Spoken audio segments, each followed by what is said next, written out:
Thumbs up.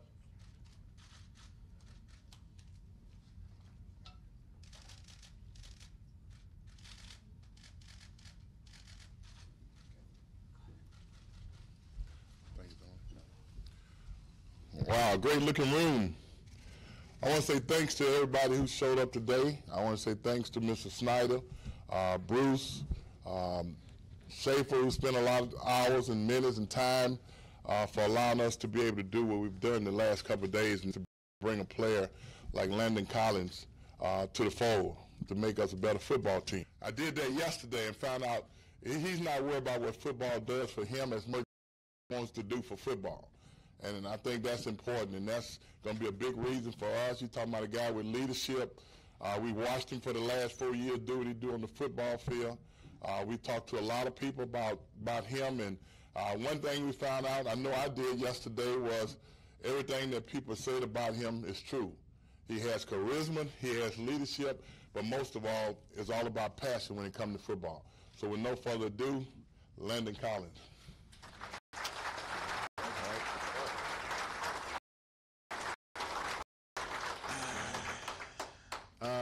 How everybody doing? Man, I want to thank Mr. Snyder, first of all. Opportunity, very emotional, bro. I just, honestly, to play, I was always dreamed of being that because I'm my favorite player. It's an honor to be here. All smiles, no nervousness, just all excitement. And just ready just to put on that Redskins uniform and just show out as much as I can and play with all the heart and passion that I have for this game and show it 10 times full. So this day, it was pretty fast for me to decide and where I wanted to be at. John Keim, ESPN, you had talked about the Sean Taylor connection when you were coming out of college.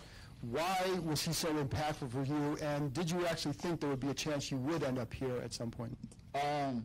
After being with the Giants and the organization up there, I didn't think I was gonna leave, honestly. Just after having the years that I had up there, and once I got the opportunity to leave, I was like, okay, let's see what happens. What's out there? Honestly, my dream was to come here. I had all my guys here. I even talked to Dr. Andrews a couple of times about put it in Mr. Snyder's ear about getting here, and just in doing so with that, it was it's an opportunity that was offered, and I ran on it. I jumped on it. I had to be here. So. And to follow up on that one, also about Sean, why was he so impactful? Oh, Sean has been impactful for my life since I was in middle school. It's been years and years and years watching tape after tape after tape after game. I only got to watch maybe 3 or 4 games of his of him actually playing before he passed away. And doing that, it was an honor. And knowing that he played with so much passion and heart and dedication and wanted to make his teammates better, just not as just a football player, but as a better man and as a better father, as a better husband, it was something that I looked up to and wanted to be like. Landon Bashir from The Athletic. You mentioned that you talked to some of your former teammates in Alabama. Who did you talk to? What did they tell you? And did having former guys that you played with before, did that help you make your decision to come here?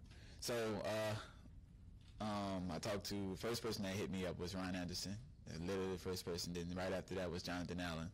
And knowing those 2 guys played my 3 of my 4 years with them, and knowing that we know each other like a back of our hands. We know how each other plays, how we get after it, how we love this game, and where we came from. We're Bama made, so we know what it takes to win, and all we want to do is win. So, yes, it did take a great deal in trying to get here, and they made it very easy because playing with guys that you know that's going to get after it just as much as I'm going to get after it, it made it much easier. Go ahead. Sorry. Kareem Copeland, Washington Post. From a football perspective, how do you see yourself kind of fitting into the scheme and your role? And as you kind of did your homework from that perspective, how did you envision yourself working within the unit? Honestly, I see myself working perfectly with the unit. Once they picked up HaHa from the trade, because I follow HaHa, me and HaHa follow each other all the time. I started watching the defense even more, even after we planned them twice a year. I watched the defense even more within HaHa because literally I was like, they making a Bama defense on some crazy stuff, and I was like, if me and HaHa get back there, it might be dangerous, you know. So I'm looking at the defense. I can see they played 3 halves, quarters, all that, and I was like, that's back what we basically do. The concept-wise is what we do. Landon Diane Roberts, WUSA 9 Sports. Kareem just took my question, but I have another question, which is, Doug talked about your passion for football, and you have passion off the field as well. Can you talk to us about some of the things that you care about away from football and why? First of all, it's my family. Secondly, my passion that I want to do, and I'm trying to do and pushing forward to is trying to give people homes. I know Nick Saban has this foundation where he builds homes from the people from the disasters, from the tornado. My thing is the same thing from Katrina. That's something that I dream of doing and starting my foundation on and making it happen. And that's something that I harp on. Landon, Ben Standing, NBC Sports Washington. In order for you to be here, the New York Giants had to make a decision on what to do with you. What were your thoughts about their decision, and when did you kind of have a sense that they were going to go in the direction of not putting the tag on you? That organization is awesome. Honestly, I love them. I respect them.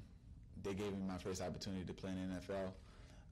They took a chance on me, and hopefully they loved the 4 years that I gave them, and I respect them mostly.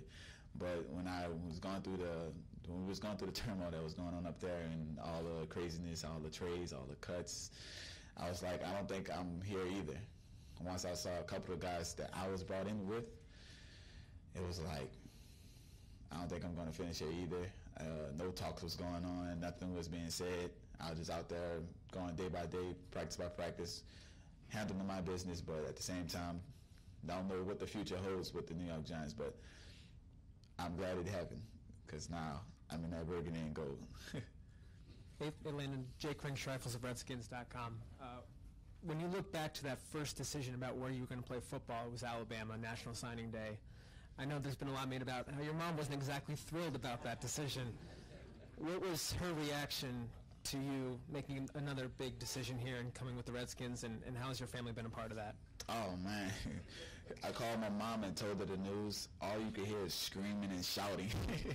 She was all for it. She didn't like being in New York. She said it's too cold. She don't like the cold. She likes that it gets warmer out in D.C., so she's going to be here more than she was up in New York. But she was definitely excited. My dad was excited. My family was excited. We was all smiles when we heard the news, and then them knowing my background behind, knowing who was here and playing for who I play for, it was cool. Hey, Landon, Diane Cheeseborough Sports Journey. I know you haven't had a chance to get into, welcome to Washington, by the way. Thank I know you. you haven't had a chance to get into the playbook, but you're familiar with the Redskins from, being with the Giants. Is there anything in particular that you like about the defensive system here, just on its basis, that was part of your decision to come here? Just really just the guys that are here, honestly, was the biggest format. Just not even the scheme-wise. I feel like I could fit into any scheme when I come on a team. I had to learn 3 new defenses going into leaving the Giants, so it's easy to learn, but at the same time, it's a great front. We have good linebackers and a nice secondary, so I think it's going to go hand in hand, and like I always tell everybody, I always start with the defensive line, and we all feed off one another. Hey, Landon, Les Carpenter at the Washington Post. When you were presented with an offer, were there other offers too? Were you kind of juggling between other things, or was this just, no, let's do this? I mean, how long did it take to kind of ultimately say, yeah, I want to? All right, this is how it kind of went down. My agent called me. It was we knew other teams wanted me. They kind of threw their offer out there. He told me the offer, so I said, all right. He says, hey, how you feel about the Redskins? That's basically what he said. I said, you know how I feel about the Redskins. I want to be here. What you mean? He said, I bet, and hung up the phone. That's it. He hung up the phone. Called back. He said, he told me the deal, told me about the money, and they want how bad they want me, and making my dreams come true. Because, I mean, same thing with Ryan and John was telling me they'd do anything for me. I was just telling them, we'll see what's going to happen when it happens. And they proved me right. I mean, proved me wrong. So, hey, that's how it kind of went down. And then I was like, let's go. Where were you at the time? I was literally driving to go work out. I was in Miami, about to go work out with Swayze at FIU. I was driving down there. I'm on the phone. And he called me, and when he called me and told me the news, literally broke down. I was just broke down. I didn't pull a car over. I fought the urge 'cause I still had to go get my shoes to go work out. So from that point on, I was just like in shock and awe and humbly gracious for this opportunity. Landon, Craig Hoffman, 106.7 Fan. Have you taken a moment since you kept on driving? Have you taken some time since to kind of be by yourself alone with your thoughts, and where do they go in those moments? Oh yeah, you could ask my mom, you could ask my girl, because it was I was in there I was in the hotel just sitting on the balcony. I sat on the balcony for about 3 hours trying to take it all in, and still have yet to take it all in yet.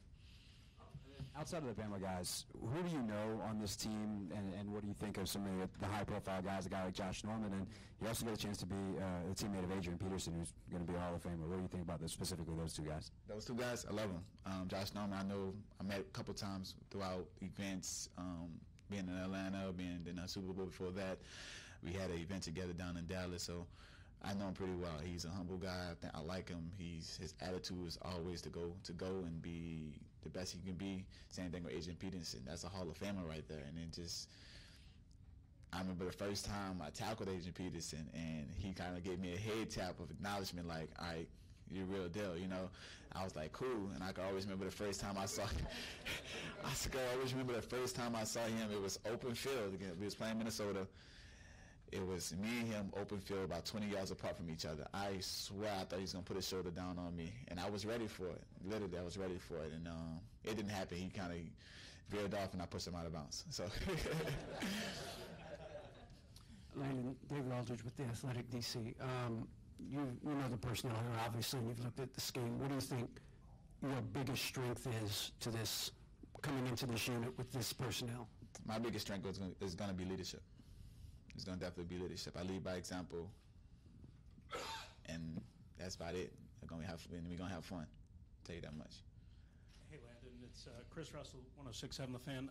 I know you told the story about a half an hour ago on 106.7 about Mr. Snyder giving you Sean Taylor's jersey last night at dinner and the possibility of wearing that number. Could you just maybe share some of that for everyone that didn't get to hear that, and what that meant to you, both the presentation and the possibility of wearing Sean's number 21? Possibility of wearing Sean's 21? I hope. That's big shoes to fill, but, oh, man.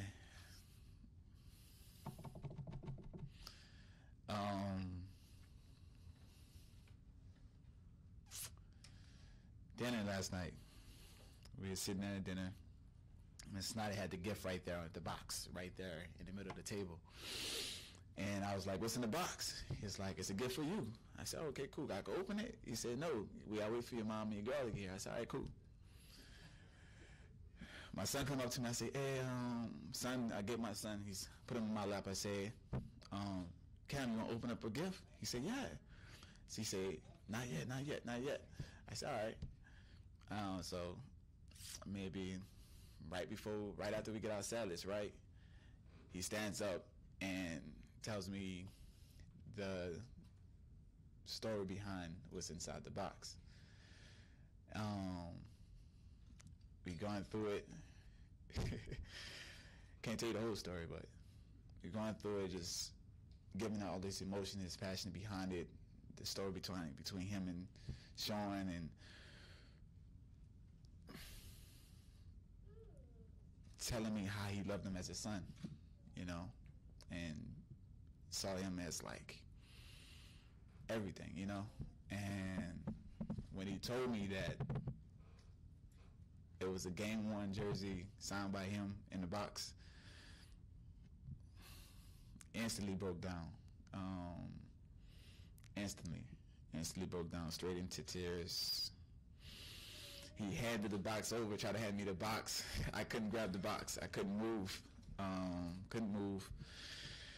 Shaking, son on my lap. My son actually grabbed the box, started opening the box.